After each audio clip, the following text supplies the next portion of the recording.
What's up, everybody? You know what it is, Militia Uncut. I got people in the back, they're doing whatever. Fam's on vacation. This week is a special episode shot straight from the Canary Islands. You can't see it, but there's a mountain behind me, and the shit's pretty lit. I can't even front. For y'all don't know, those who don't know, the Canary Islands is basically like a colony of Spain right off the coast of Africa. So the water, the climate is beautiful.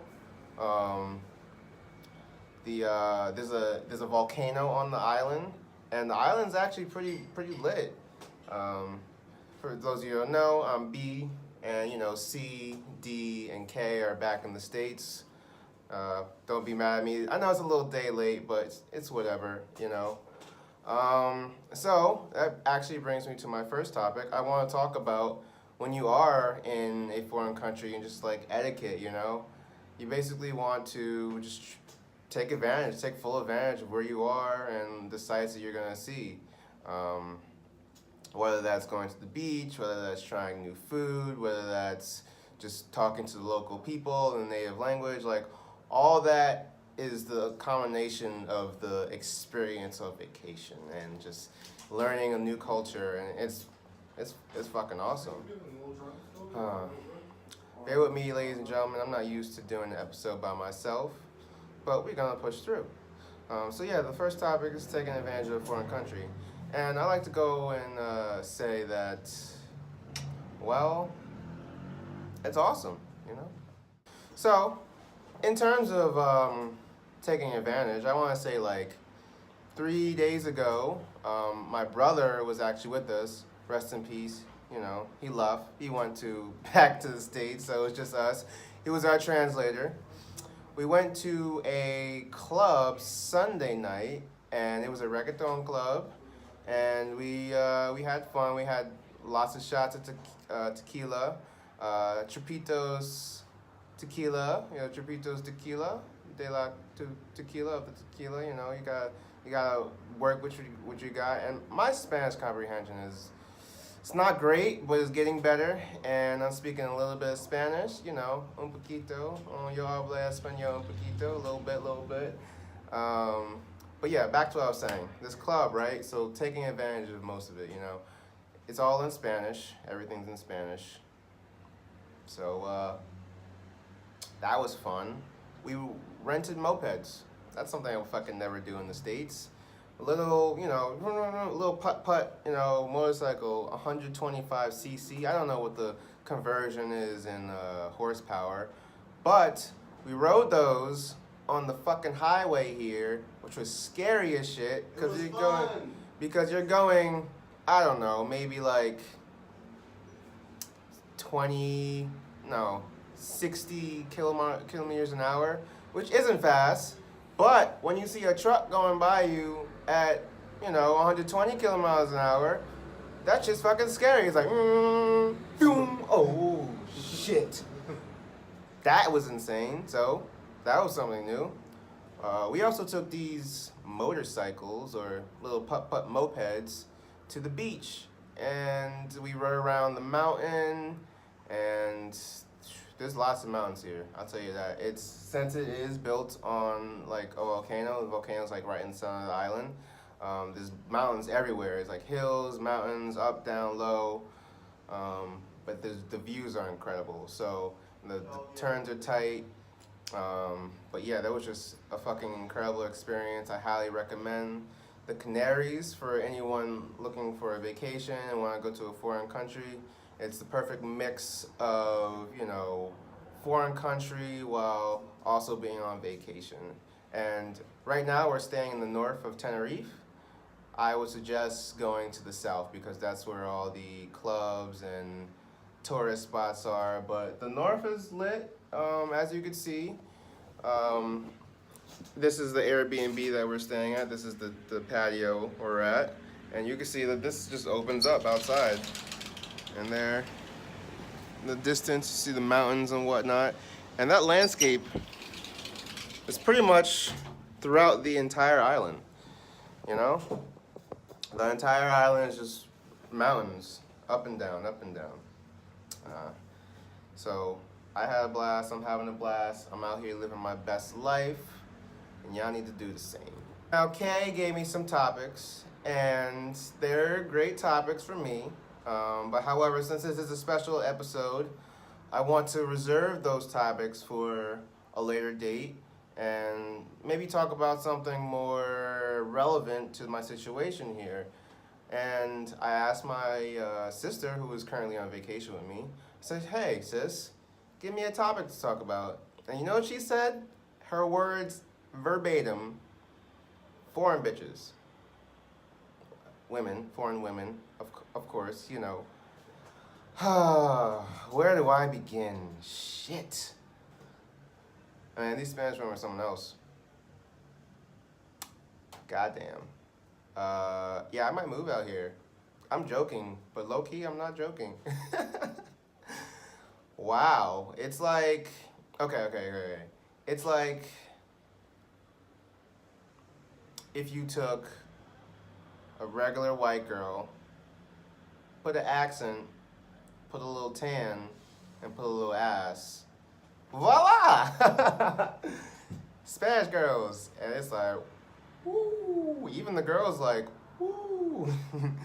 So it's not just me, it's everybody. And one of the hardest parts, I feel like, is the language barrier. It's like a lot of people here, they speak a little bit of English, obviously fluent in Spanish. And me, I speak the slightest bit of Spanish and all English. So like communication is definitely a barrier. But I think that as long as you try to talk in their language, they'll appreciate that. And let me give you an example. So, as I said, we went to the club a couple of days ago. My brother and I met these two lovely ladies, and I didn't approach them because, you know, yo no habla español, this guy, you know. But this guy, Dylan, D, has been living here for about 5 months in Madrid. So his comprehension is off the charts. I'm actually impressed with this guy. My own flesh and blood can speak pretty much fluent Spanish, can talk right, understand. It's insane. I'm trying to get to his level so I can talk to some of these girls out here. You know what I mean? Like, fuck it. It is insane. Like, he helped us with the cab. He helped us with the Airbnb, just talking to people, talking to locals, giving me advice on what to say. And it's just insane. So, I digress though. Back to the foreign women. I don't know how they feel about us. I don't know how they communicate with. I don't know what their thought process is. But it was interesting being able to talk to, you know, people from here and trying to get to know them or trying to, you know, make friends or whatever. Like, they're super nice. It's insane. Like, I want to say they're a lot nicer than people here. Low key, I found my Spanish mom. And that's weird to say, but this lady was so nice to me, and she like looked out. We were at the store, but she was, hey man, she was really nice. And she like looked out for me like as if I was her kid, and it was insane. So I don't know if that's just people in the Canarias or people in Madrid period or Spain period, but it just feels like the women here are a lot nicer than the women there. And I feel like they're badass. Like they're doing shit that women in America don't normally do, which I think is fucking great. Like, for example, I know it's like an extreme example, but like it's just something to note. Like the kiosk, like the little kiosk on the street, ladies, you know, there's a woman in there, you know, selling shit. At the gas station, when you go to pump your gas, it's a lady coming out pumping your gas for you. It's not a man. It's incredible. The Ubers, I know there's female Uber drivers in the States, but here it's like 50-50. Are you gonna get a lady? Are you gonna get a man? That's insane. Like, even garbage, like the garbage collectors, I see it's like 50% women. So it's like these ladies are fucking badass here, and I don't know what the difference is between here and there. Like they got something in the water, or the men just let them do whatever, or it's more liberal here. I don't fucking know, but I like it. And America, y'all need to step y'all game up because the street cleaners here, they come with a power washer, cleaning the streets. It ain't none of that garbage, nothing, none of that rotating disc. They have a full-on like power washer just running through the streets during the daytime. It's fucking insane. I'm enjoying myself. I'm taking notes, America. I'm taking fucking notes. And I know I'm supposed to be like not the funny guy here. Shout out to D. I miss y'all. I know you would have some good jokes. I just don't. I'm just, talking about my experiences here, and the people want to hear this. They want to hear that there's hope for us. Yeah, they want to hear that there's hope for us out here, and there is. Well, we're gonna make it. We're all gonna make it. That's it. You see, I got my little island swag going on. Had to show out. I've been rocking this around the island. Speaking of walking around the island, it's like black people are famous here. Okay, let me explain. This complexion is not a normal thing here, and people will stare. And that's why I say we're famous. I just walk around my shades looking all cool. Like, yeah, I'm a movie star, what's up? And they all looking. Because either they want a piece, or they're like, what the hell is that? And I'm hoping, in my head, it's the first thing. In my head, because no one wants to be like, the second America or something, some shit like that. That would be a little scary. Yeah, but I digress. And I don't know. It's funny because like Africa is literally right across the water. I don't know how far, but Morocco's right there. So you figure they'd be used to seeing black people. And it's just no. Like the second day we were here, we went to the beach, right? Oh, it was a rock beach. It was weird. It was just a beach full of rocks. I didn't ask questions. We didn't have a car then. We didn't have the mopeds then. We had to walk, and that was the closest one. So we sat on the rocks, and this guy, shit you not, for 5 minutes straight. I was like, nigga, what's up? I mean, probably not the best thing to do in another country is stare at another person back. You don't know you don't know what he's got. You don't know what he does. He had tattoos. But all I know, this is in America, and guns ain't legal here. So I know my black ass can run. If any shit pop off, if he call his boys, I'm like, oh shit, nigga, I'm out. At least I know they ain't shooting. And that's a fact. Oh man, it's insane. Fucking insane. This whole experience has been an insane thing. And I'm just babbling off of, about my blessings. And yes, I'm a little blessed, a lot blessed.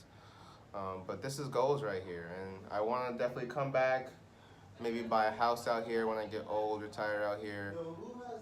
But, yeah. And another thing I tried here for the first time, I tried a bidet. That's right, a fucking bidet. The shit that after you're done taking a shit, cleans your ass.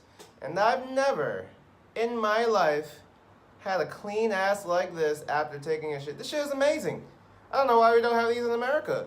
Like, what? You're done taking a shit, and you get on another toilet-like looking thing with a faucet and running water, and that shit, shoots right through your asshole, and it cleans it?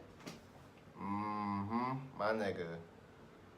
Don't judge it till you try it, and my ass has never been cleaner.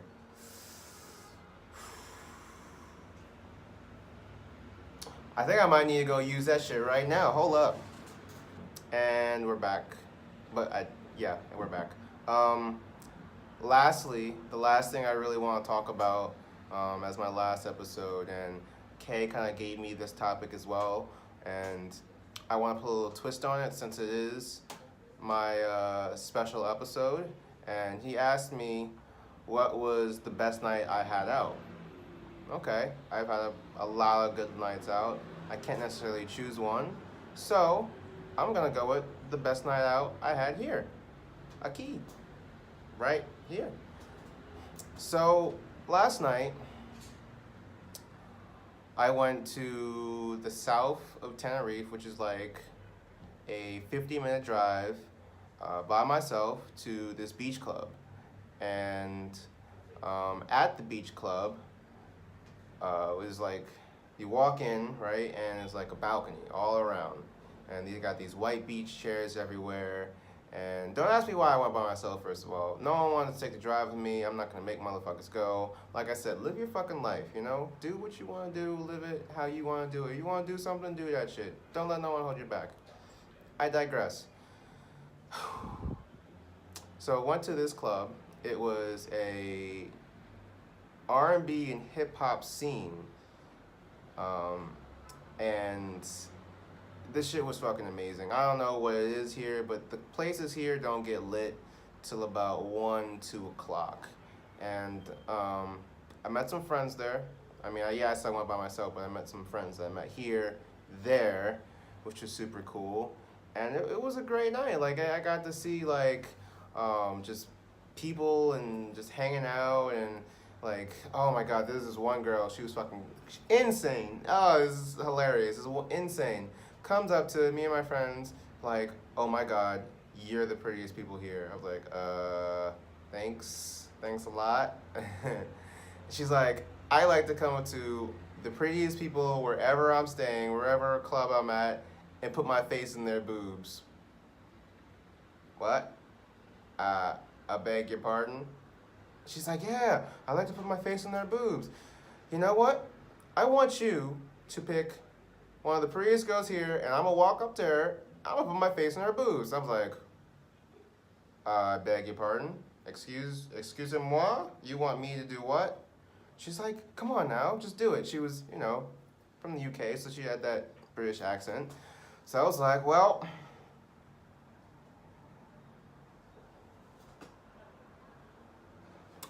that girl right over there, you know, dancing with her man over there. So she goes up to her. I don't know what's being said because she's over there talking, I'm over here looking, and I'm just like, okay, cool. So about a minute and a half go by, and sure enough, this lady has her face in the other lady's boobs. And I am amazed. And they both come back. They actually, all three of them come back, and we're all talking. Turns out, these girls, that girl was from the UK. The other girl that she put her face in was from Brooklyn, which is, okay. Hey, Brooklyn. Brooklyn's in the house. What's up? And on top of that, the craziest thing was this light-skinned black girl, what looked to be, I don't know, 25. She's like, guess how old I am? 25. I'm 45 with 2 kids. I've never in my life been more confused about anything ever, because I swear to God, she looked like my fucking twin sister. She was insane. All right. But that was just like the first part of the night. The second part of the night, it was just, you know, dancing, having fun, and it was a great opportunity because it was the first time like I really just, you know, was like went out on a wing and just went by myself and just like had fun and lived in the moment. And that, because of that, I think that was one of my best nights out. You know, I didn't jump in the water or anything after I got too hot because low-key the water here is a little cold. And it's not jumping material, not just yet, especially with all this on. I wasn't doing none of that. But the DJ was super cool, got a chance to talk to him. Everyone there smokes fucking cigarettes, which, whatever. But it is outside, so, you know, it airs around. And yeah, I wish I took more pictures of the club. or whatever, but it was lit. So like it had the balcony, you know, with all the beach chairs, and then you walk downstairs and there's a big dance floor. There's a bar off to the side, bar off to the back. They had the dancers on the little cages things, and everyone's just in there having a good time. And I want to say I got back like 6 o'clock a.m., whatever. Great night. 100% would take my bros. DCK, we out, okay? We out. Best believe, we out. So, that concludes another episode of Militia Uncut. As usual, as always, hit that like, hit that subscribe button, hit that Patreon link down below, and you have a good rest of your day.